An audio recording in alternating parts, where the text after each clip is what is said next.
An engine is a metal box full of explosions. I may be biased, but I think I prefer that to a heart made of meat and salty blood. Welcome to the CryptoNaturalist.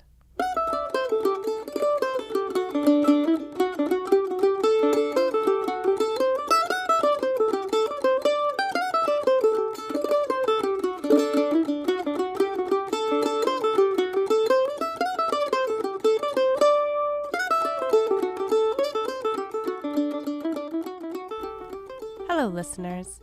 This is not Jared, not the CryptoNaturalist. It would be if he were here, but he isn't. So I'm here instead. My name is Cassandra, and I'm a Winnebago. I'm recording this because Record Podcast is blinking on my dashboard schedule, and I'm rather a stickler for schedules, even if my absent-minded CryptoNaturalist is not. Still, normally I handle schedule items like arrive in New Zealand or collect moonlight on Pikes Peak.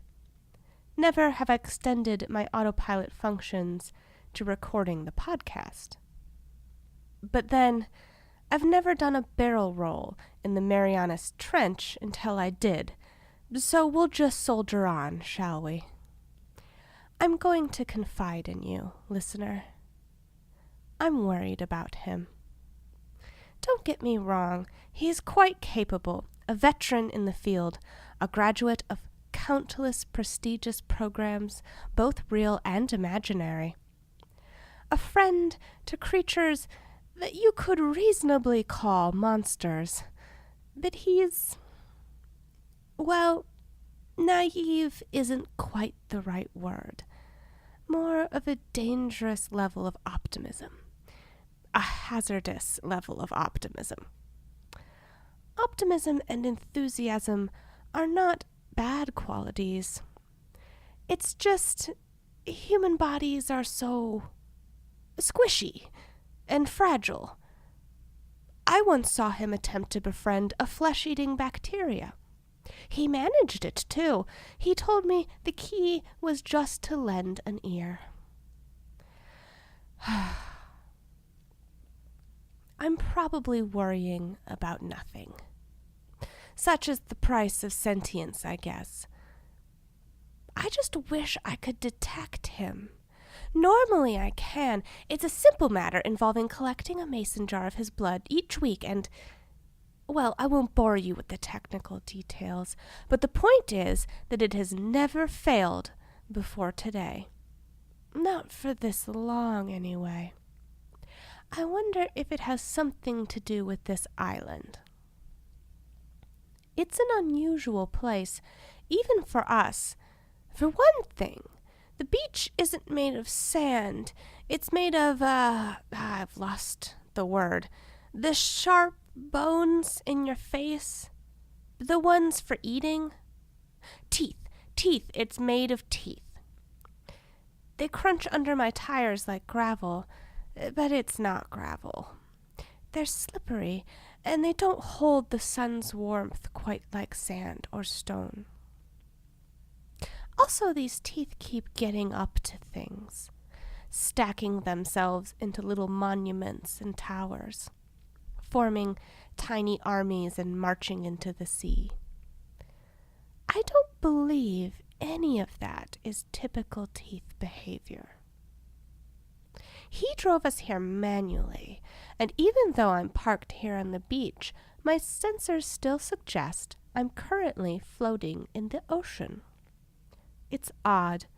I've never had such system failures. We came here because he said he had an appointment to chat with an old colleague, a Dr. Pennington. Not sure what the meeting is about, but he said it would take an hour or two. That was 2 days ago. I've started driving along the beach while recording this. Don't worry. I can do 2 things at once. I can do far more than 2 things at once.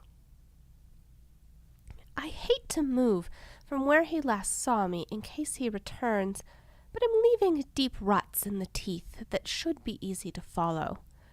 One of us, at least, needs to worry about keeping him alive.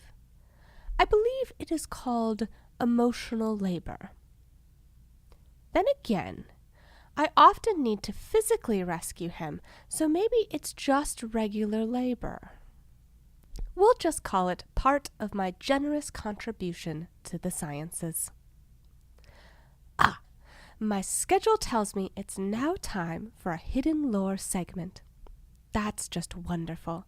Like all recreational vehicles, I absolutely adore poetry. Today's hidden lore is a poem by Emily Olorin. Valentine. I slip inside you, unnoticed, slinking into your mucous membranes, sinking deep into your nerves. Once we are together, you will carry me in you for the rest of your life. I love you, my darling host.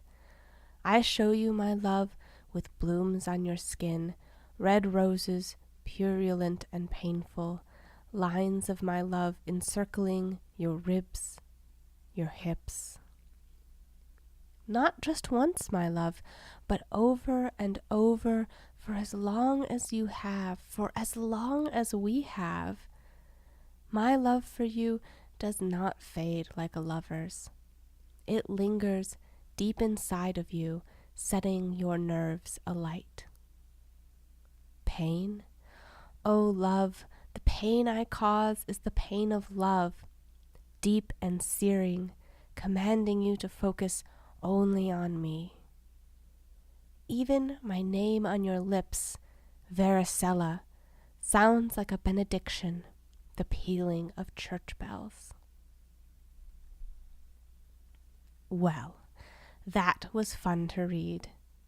I seem to know that varicella is also called chickenpox. You beautiful flesh and blood people have so many fanciful names for your maladies. I currently have a cracked side mirror. Maybe I could name that something whimsical. Glasiosis. Or maybe just Cassandra's fracture. Yes, I like that one. Emily is a writer from Down Under. Whether the depths of hell or Australia is open to interpretation. They are interested in body horror, sci-fi, and pretty poetry, preferably in combination. Further works can be found at olorinwrites.wordpress.com. My drive around the island hasn't revealed much. More self-creating teeth sculpture. The island isn't very large, just this toothy beach surrounding a dense patch of what looks like cypress trees. Their knobby wooden knees jut out of the beach and make driving further inland impractical. It doesn't look like a very nice place to have a meeting, but I've long since given up trying to judge such things.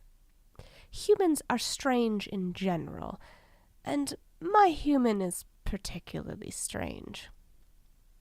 But I suppose it's all relative.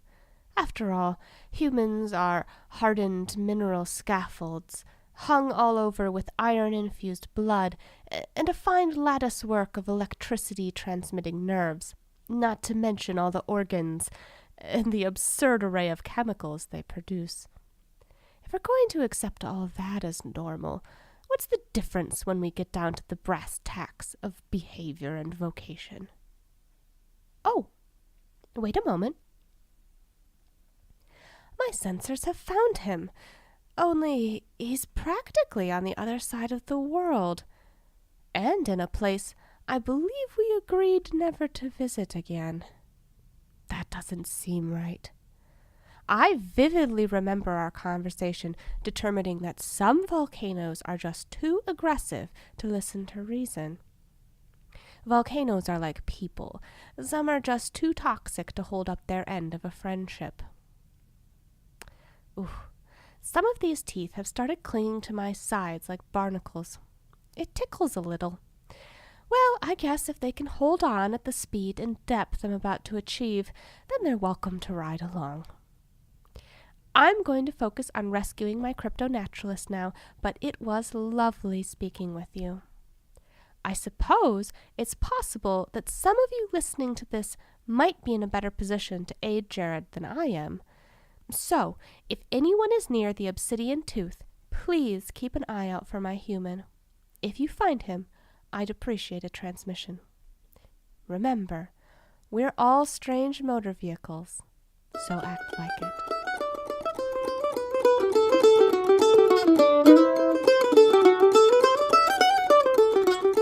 The voice of Cassandra is me, Leslie J. Anderson.